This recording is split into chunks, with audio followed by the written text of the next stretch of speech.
നമ്മൾ ആദ്യം പ്ലാൻ ചെയ്തിരുന്ന ഡേറ്റ് അല്ലെങ്കിലും എനിക്ക് തോന്നുന്നു ഇതാണ് കറക്റ്റ് ഡേറ്റ് ആയത്. അതൊരു ഞങ്ങളുടെ ഭാഗത്തുള്ളൊരു വിഷു കഴിഞ്ഞിട്ടമായിട്ട് കരുതുക. എല്ലാവർക്കും ഈ സിനിമ ഇഷ്ടപ്പെടുമെന്ന് കരുതുന്നു. ഇത് എൻ്റെ അടുത്ത് ടിജോ സുരേഷേട്ടനും 2018 അവസാനത്തിൽ ഇതിൻ്റെ കഥ പറഞ്ഞപ്പോൾ മുതൽ ഞാൻ വളരെ എക്സൈറ്റഡ് ആയിട്ടുള്ള കാര്യമുണ്ട്. അതിപ്പോഴും സിനിമയിൽ വളരെ നന്നായി തന്നെ പ്രതിഫലിക്കുന്നുണ്ട് എന്നാണ് ഞാൻ വിശ്വസിക്കുന്നത്. പക്ഷേ ഇപ്പോൾ ഒരു ദിവസം കൂടെ ഉള്ളൂ.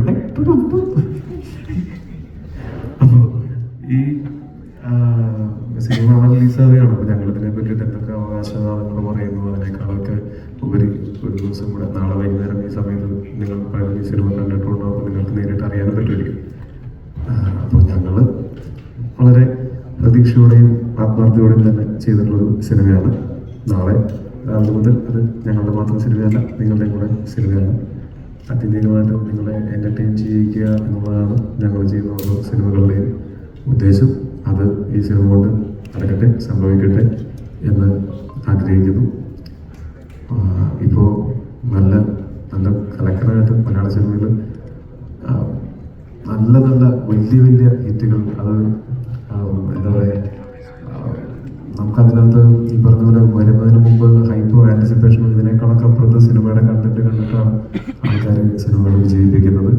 അതാണ് ഒരു സിനിമാ വ്യവസായത്തിൻ്റെ ഏറ്റവും നല്ല ലക്ഷണം എന്ന് എനിക്ക് തോന്നുന്നു. അതങ്ങനെ തന്നെ തുടരട്ടെ, നല്ല സിനിമകൾ മാത്രം വിജയിക്കട്ടെ എപ്പോഴും എന്നാഗ്രഹിക്കുന്നു. ഇനിയും നല്ല സിനിമകളുടെ ഭാഗമാകാൻ എനിക്കും പറ്റട്ടെ എന്ന് ഞാൻ ആഗ്രഹിക്കുന്നു. ഈ സിനിമയ്ക്ക് ഞങ്ങളുടെ ക്രൂവിനും കാസ്റ്റിനും എല്ലാവർക്കും എന്താ പറയുക, എല്ലാവർക്കും എല്ലാവിധ ആശംസകളും നാളത്തേക്ക്. ഒപ്പം നാളെ നിങ്ങൾക്ക് ഈ സിനിമ കാണാം, കണ്ട് നിങ്ങൾക്ക് വിലയിരുത്താം. നിങ്ങൾക്ക് ഇഷ്ടപ്പെടാതിരിക്കാം, അതൊക്കെ നിങ്ങളുടെ വ്യക്തിപരമായിട്ടുള്ള അഭിപ്രായങ്ങളാണ്. ഇഷ്ടപ്പെട്ടാൽ ഇതിനകത്ത് പൈസ പ്രഖ്യാപിക്കുന്നു, ആ പാവത്തിൻ്റെ മുഖമൊന്നും ഇഷ്ടപ്പെട്ടാൽ മാത്രം അത് മറ്റുള്ളവരോട് കൂടെ പറഞ്ഞു കഴിഞ്ഞാൽ ആ പാവത്തിൻ്റെ മുഖത്ത് ഈ പുഞ്ചിരി എന്നുണ്ടാവും. ഓക്കെ, സന്തോഷം. Thank you.